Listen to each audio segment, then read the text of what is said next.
Good morning and welcome to our first live event for HIM 202. This is our AM edition and we'll have another one this evening called our PM edition. So hello, my name is Emily and I am your instructor for this 202 course. I will be with you for this next 10 weeks. So just a little bit about me. I've created this slide. It looks a little bit busy. The main point of this slide is to let you know that I understand how crazy life can be, that we have a lot of competing priorities, that school is not the only thing that we're doing, right? We have work commitments, we have life commitments, we have expectations from our family. There's just a lot going on, right? So I totally understand that, and I want to work with you and kind of help you design what's going to work for successfully completing this course. Okay, so again, I have been with ANU not really that long. I started in summer 2019, so not too long.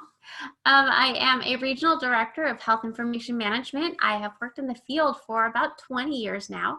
I currently have oversight for hospitals in Phoenix and Tucson for a healthcare system. We focus on academics, so it keeps me a little bit busy during the week, but I usually find time to work on ANU, really working through the discussion questions, sending text to people, things like that. I tend to do that kind of in the evening. I just may not be able to respond at just any time, but I will get to you as soon as I can. So again, just a little bit about me. I totally understand the family commitment type thing. I am a mom and a wife, and we have just loads of activities that the kids are doing, obligations that we have that we've signed up for, but still there's something that we have to work into schedules. So if ever you find yourself falling behind, you need some help kind of reclarifying, I need some priorities, where should I even go now? Please reach out to me. I am happy to help. You can see my text right here. And hopefully you've received a message from me already, but if you haven't, please send me a text, 602-529-6002. And the reason for that is so I can add you to my contacts list if you're not already on there. I'm going to also, so that I can send you out reminders, or if I see that maybe there's some assignments that you're behind, I can offer some assistance to you in an easier way than sending via the Canvas inbox message. I can totally do that too, but I wanted to give you options. I know that everybody wants to succeed in this class, and sometimes having a lot of different ways to communicate is going to help with that. Okay, so just kind of moving along a little bit about this 202 class. Here we are approaching the end of our week 2, right? So hopefully you have already checked out the course syllabus, right? We're already aware that this is 10 weeks together, and that a new week starts every Sunday. So kind of following the same formula as the other classes that you have. And then of course we have these optional live events. So I do live events maybe a little bit differently than some people. I like to break them out into half-hour live events instead of 1-hour times. So I do an AM and a PM on the same day in the hopes that one of those is going to work with your schedule. Okay, because I know for some people, maybe they work in the morning, maybe they work in the evening, however that might be for you. And if all else, you're not able to make it to a live event, I do post the recordings in the announcement section. Also, be on the lookout because the recordings will show up later in the course as extra credit. Okay, so be on the lookout for that. I do tend to wait until the end of the course because that's where I like to put the extra credit. Okay, so if you have any questions at all and the syllabus doesn't answer it for you, please feel free to send those questions to me. And if I don't have an answer for you, I know where I can get one. Okay, so making our way down this just a little bit further. Today is a great day to be amazing. You should say that every day, right? Because a lot of what we need when we are, again, incredibly busy, making our way through all of this, it's really good, that mindset to be in a good place. So give yourself those uplifting words, give yourself something to focus on that's going to make you feel good, that's going to help you kind of direct your energy where you should to be successful in this course. Okay, so we can see here that we're going to have live events in week 2. Hello, that's this one. And then we are going to have it again in 7 weeks in week 9. Okay, so in week 9, we're going to be able to look at things to kind of help us finish strong, look at what the expectations are at the end of the course, right? We always seem to have a final exam at the end. What would we expect to see on that? We're going to talk about that in week 9. Okay, and then of course, regular office time, you can always call, text, whatever. I'm happy to connect with you. Also listed here, I have identified really the weighting that we have. So what does that mean? Well, there's some things that impact your grade more than others.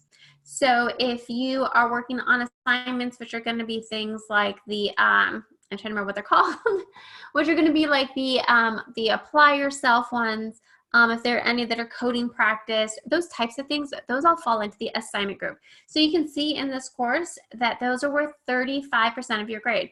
So that's the most significant something when it comes to this course. But don't forget about the other stuff because it does add up too. So tests and quizzes, those fall into the things called like test yourself, 25% of your grade. That final assessment, again, that's putting a lot of pressure on week 10, 25% of your grade. And then there's the weekly discussion questions, getting in, leaving your initial post. Don't neglect to leave classmate responses because they're almost always required. Okay, and if it's not required, you could do them for extra credit. So feel free to jump into those. Again, 15% of your grade if you miss those and the discussion question closes at the end of the week, you can't really go back and get those. You can try and grab some of that extra credit, but it's not necessarily going to make up for fully missed discussion questions. Okay, so they are only open during the week in which they are presented. So go into that week. Okay, so again, if you have any questions about any of that, please just let me know and I'm happy to help. So again, if you happen to find yourself in a position where you might be falling behind in some things, look at what's going to give you the biggest value for your time, right? So the assignments very heavily weighted. Also keep in mind though that sometimes they're smaller points. So you got to figure out what again is going to give you the biggest impact to your grade. What is maybe it's the best value for your time. Okay. And if you need help deciding that, text me. I'm happy to help as well. So again, pretty simple. How to be successful in this course? Well, communicate always. If you feel that you are behind, if you feel this, okay, you guys, a couple weeks ago, I needed to be working on my stuff. However, I got concert tickets to John Mayer. So I made a personal choice that I wasn't going to do my work. And I went and saw John Mayer and it was awesome. I highly recommend it. Okay, but my point being, if you make life choices like that and you are now feeling guilty about I'm not getting my work done because I decided to have a really good time at one night, that's totally fine, okay? No judging here. Just don't go on a rock. Don't run away. Don't avoid my texts, okay? I want to help you. I want you to be successful in this course. I hope that whatever you're doing, that it is something super awesome because it all adds to our quality. Don't feel guilty. Don't feel like you need to hide from me. I'm not going to judge because I probably did it too. Okay? So, again, communicate always. Participate. So again, get points. And seeing yourself, what is it that you can contribute, right? Like what is the time you have available to study, the time that you have available to focus. I think you need to be clear with your family about that too, right? Or working around your job, but you have to be intentional because life has a way of getting really busy and it will kind of suck up our time and you won't be able to put in what you need or want to be successful in this course. Okay, so you have to be intentional about that. And one way to do that is to really care. Remember, why are you doing this? Why are you putting this on yourself? If you don't have a good reason, then it becomes a burden. If you have a good reason, then you're driving yourself and you're going to get there. Okay, so just remember why you're doing this. Again, that attitude, that focus, that is everything. Okay, let's start talking about the content that we have or what we have gone through so far with our 202 class in weeks 1 and 2 and upcoming 3. Okay, so we can see here these are snippets from our course syllabus for our 202. We have the activities that we've done, the focus areas that we have had. So this is week 1 right here, week 2 right here, and upcoming week 3 right there. So we're going to talk about week 3 in our PM edition. Okay, so if you're not able to attend that, please watch for the recording on that as well. Okay, so here we have, we're going to focus right now on week 2. Right, and if you have any questions at all on what went down in week 1, please send me a message. I'm not going to spend a ton of time on it right now because that is so last week, but I will spend time on it if you would like me to. So just let me know. So what I have pulled up is information, and this is really a PowerPoint that supplements the reading that we have. So let's kind of talk about external causes of morbidity. Okay, and so I did bring this up. This should look familiar to you. If it doesn't, I need you to run to the course hub and put in this week's discussion question, okay? So let me just jump over here to the course hub and kind of show you. We have, this is our discussion question for this week about adverse effects. We can see even listed here, we have adverse effects, poisoning, underdosing, and toxic effects. Right, so we're being tasked with choosing one of those forms and then, or one of those terms, I'm sorry, and then creating a scenario related to it, okay? And then we can use something to go along with it. So of course, just like most every other week, do that original post, that initial post early in the week, and then don't forget to follow up with some classmate replies. Okay, so let's jump back over to this and look at what we pulled forward, really again, focused on Chapter 25, external causes of morbidity. So we're truly looking at it a little bit more than just that narrow focus, I guess, that's in our discussion question, but we're going to look at the chapter as a whole. So you can see in here that I have taken these slides, again, from this material right here. So we can just kind of look at it in a little bit more detail. It is a little bit harder because I'm doing this recording now for you to ask questions regarding to this, but if you have any clarifying questions, please feel free to send them to me. Canvas inbox message, text, whatever your favorite mode of communication, okay? Because I can work with it. Okay, so here we have external causes of morbidity reported in, chapter 20 of ICD-10. We have codes from this chapter use as secondary codes to report the causes of morbidity. So what does it mean, secondary codes? Well, it means that these are not going to be standalone. Okay, so these are pretty much describing something else, which is your primary. So we can see as well that these cover V01 through Y99, external causes of morbidity. So these external cause codes are intended to provide data for injury research and evaluation of injury prevention strategies.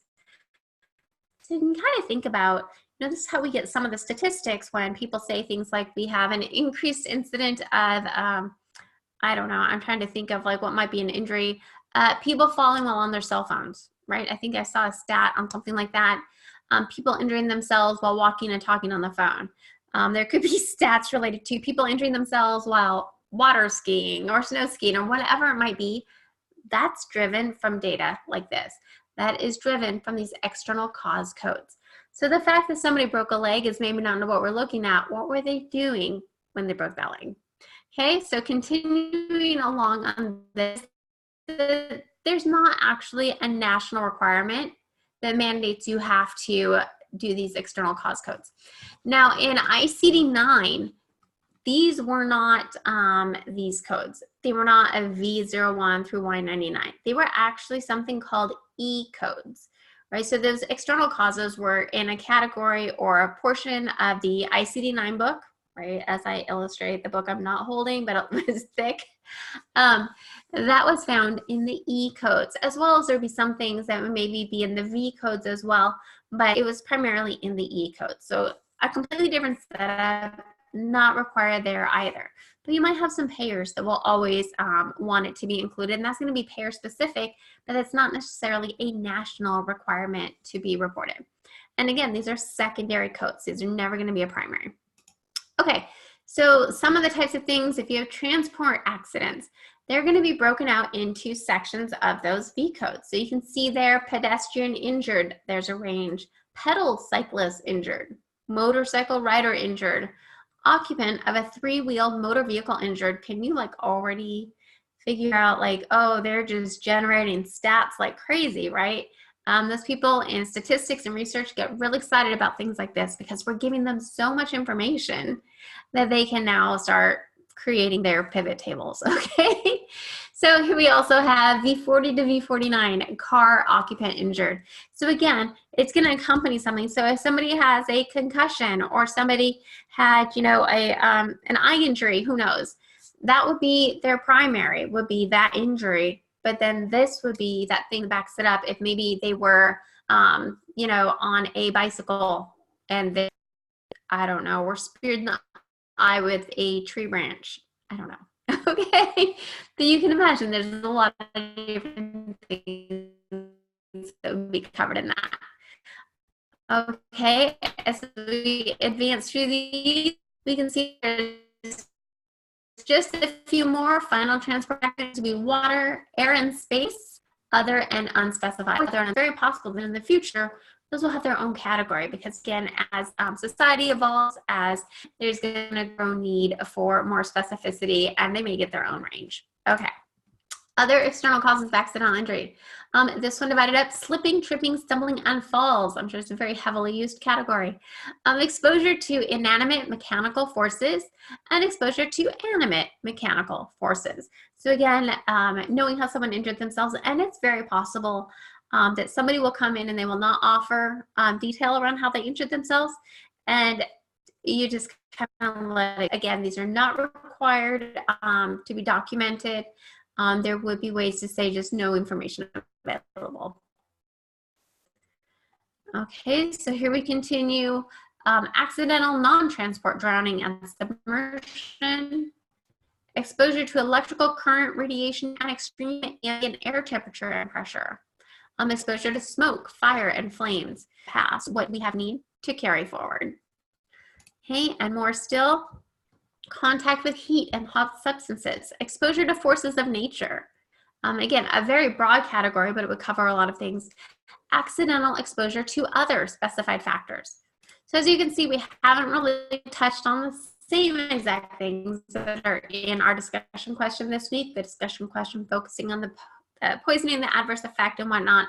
But this is just kind of looking more general at those external causes of morbidity. Okay, and then we have additional things here: intentional self-harm, assault, event of undetermined intent, legal intervention, operations of war, military operations, and terrorism. So again, it continues, and I do have to confess this is a little bit of a tongue twister first thing in the morning. Okay, and then remaining blocks within chapter Y90 to Y99, supplementary factors related to causes of morbidity classified elsewhere. So that doesn't necessarily mean that you don't know what it is. It just means that it's not classified here. Okay, so let's talk a little bit about the guidelines for reporting for coding. We see some of these guidelines again when we start having discussions about them in our discussion question, right? That is a great forum for that.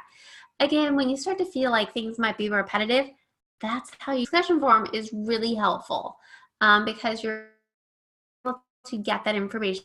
So the guidelines address the following: general external cause coding guidelines, place of occurrence guidelines, that matters as well, certain activity codes, place of occurrence and activity code used with other external cause codes. So sometimes you can have things kind of in building blocks. Okay, and again, if the reporting format limits the number of external cause codes, so it depends. You could have a very detailed way in which someone injured themselves. You could be using multiple external codes. Let me see here. And what they mean by reporting format limits, let's say that the form in which you're reporting this information may limit you to 12. Well, by the time you have your primary code or codes, they take first place on that claim form. You're going to follow up with external cause codes, but you may not have enough room to go all the way depending on how many you have loaded in the front end with your primaries. That's what that means. Okay, let me see here.